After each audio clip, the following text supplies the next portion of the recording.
চাকরি প্রত্যাশী ভাইরা আসসালামু আলাইকুম। গণপ্রজাতন্ত্রী বাংলাদেশ সরকারের সমাজসেবা অধিদপ্তরের একটি বিশাল নিয়োগ বিজ্ঞপ্তি প্রকাশ করা হয়েছে, যেখানে পদসংখ্যা রয়েছে 209টি এবং শিক্ষাগতা ন্যূনতম এইচএসসি পাশে এখানে আবেদন করা যাবে। আবেদন করার শুরুর সময় এবং শেষের সময় রয়েছে। অনলাইনের মাধ্যমে আবেদন করতে পারবেন 12/6/2024 সকাল 10 ঘটিকা হইতে। অনলাইনের মাধ্যমে জমাদানের শেষ তারিখ ও সময় 18/7/2024 অর্থাৎ জুলাইয়ের 18 তারিখ পর্যন্ত আবেদন করতে পারবেন। আবেদন করার 72 ঘন্টার ভিতরে টেলিটক সিমের মাধ্যমে নির্ধারিত যে ফি রয়েছে ফি জমা দিতে হবে। তো এখানে শুধুমাত্র একটি পদে রয়েছে সমাজকর্মী ইউনিয়ন, যেখানে গ্রেড 16তম এবং বেতন স্কেল রয়েছে 9,300 টাকা থেকে শুরু করে 22,490 টাকা পর্যন্ত। খাত স্থায়ী রাজস্ব এবং পদসংখ্যা রয়েছে 209টি। শিক্ষাগত যোগ্যতা কোনো স্বীকৃত বোর্ড হইতে অনন্য দ্বিতীয় বিভাগে উচ্চ মাধ্যমিক সার্টিফিকেট বা সমমানের পরীক্ষায় উত্তীর্ণ। খ বিভাগীয় প্রার্থীদের ক্ষেত্রে বয়সসীমা 35 বছর পর্যন্ত শিথিলযোগ্য। যে সকল জেলার প্রার্থীগণ এখানে আবেদন করতে পারবেন না সেই জেলা উল্লেখ করা রয়েছে। বাকি অন্যান্য যে জেলাগুলো রয়েছে সে সকল জেলার প্রার্থীগণ এখানে আবেদন করতে পারবেন উল্লেখিত জেলাগুলো ব্যতীত। রাজবাড়ী, বান্দরবন, খাগড়াছড়ি, রাঙ্গামাটি, জয়পুরহাট, গাইবান্ধা, লালমনিরহাট, ঠাকুরগাঁও, মাগুরা ও ঝালকাঠি।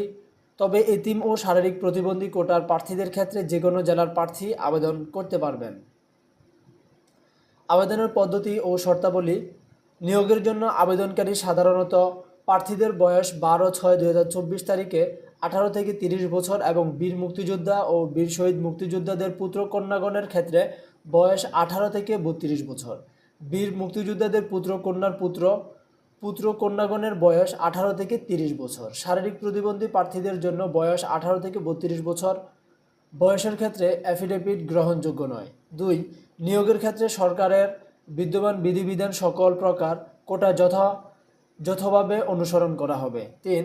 আবেদনকারীকে মৌখিক পরীক্ষা গ্রহণের সময় নিম্নবর্ণিত কাগজপত্রাদি মূল কপি প্রদর্শন করতে হবে এবং প্রথম শ্রেণীর গেজেটের কর্মকর্তা কর্তৃক সত্যায়িত অনুলিপি জমা দিতে হবে। যে ডকুমেন্টস জমা দিতে হবে সেগুলা সার্কুলারের মধ্যে রয়েছে, আপনারা চাইলে স্ক্রিনশট করে রেখে দিতে পারেন অথবা সার্কুলার ফর্মটি ডাউনলোড করে নিতে পারবেন ভিডিও ডিসক্রিপশন বক্স থেকে। আবেদন করার সিস্টেম। আবেদনপত্র পূরণ সংক্রান্ত শর্তাবলী।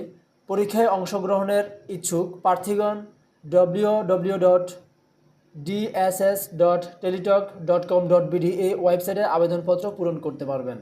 আবেদনের সময়সীমা ভিডিও শুরুতেই প্রকাশ করা হয়েছে।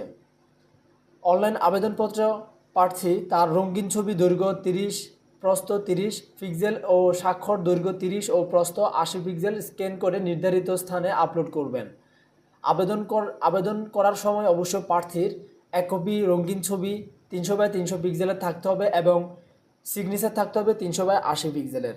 এটা উল্লেখিত স্থানে সাবমিট করতে হবে। অবশ্যই ছবি থাকতে হবে 100 KB এর ভিতরে আর সিগনেচারটা থাকতে হবে 60 KB এর ভিতরে। আবেদন করার জন্য উল্লেখিত সাইটের মাধ্যমে আবেদন করবেন। আবেদন করা একদমই সিম্পল বিষয়। আপনি চাইলে আপনার মোবাইল ফোনের মাধ্যমে আবেদন করতে পারবেন। আবেদন করার সময় প্রার্থীর ইংরেজি নাম, বাংলা নাম, প্রার্থীর পিতা এবং মাতার ইংরেজি, বাংলা নাম এবং যাবতীয় ডকুমেন্টসগুলো দিয়ে সাবমিট করবেন। আবেদন করা কমপ্লিট হয়ে গেলে আবেদন ফর্মের মধ্যে একটা ইউজার আইডি আপনাকে দেওয়া হবে। উক্ত ইউজার আইডির মাধ্যমে টেলিটক সিমের মাধ্যমে 200 টাকা পেমেন্ট কমপ্লিট করে ব্যাট সহ 223 টাকা কমপ্লিট করতে হবে 72 ঘন্টার ভিতরে। আপনাকে যে ইউজার নেমটি দিবে ইউজার নেমের উল্লেখিত আপনাকে একটা প্রথম SMS করতে হবে। আপনি SMS বক্সে যাবেন, DSS এরপর একটা স্পেস দিবেন, এরপর আপনাকে যে ইউজার আইডি দিচ্ছে সেই ইউজার আইডিটা আপনি টাইপিং করবেন, এরপর সেন্ড করতে হবে 16222 নাম্বারে। এরপর আপনাকে একটা ফিরতি মেসেজ দেওয়া হবে, পিন থাকবে। তো আপনি দ্বিতীয় আরেকটা SMS করবেন উক্ত পিনটি দিয়ে। দ্বিতীয় SMSটা করার জন্য আপনি আবারও SMS বক্সে যাবেন এবং DSS লিখে স্পেস দিবেন, এরপর ইয়েস দিবেন। এরপর আপনাকে আগের যে ফিরতি মেসেজটিতে যে পিনটা দেওয়া হয়েছে সেই পিনটা আপনি এখানে দিবেন। দেওয়ার পর 16222 নাম্বারে এগেইন আপনি সেন্ড করবেন। তাহলেই আপনার অ্যাপ্লিকেশনটা কমপ্লিট হবে এবং আপনাকে কংগ্রাচুলেশন জানানো হবে। এখানে আপনার ইউজার আইডি এবং পাসওয়ার্ড দেওয়া হবে।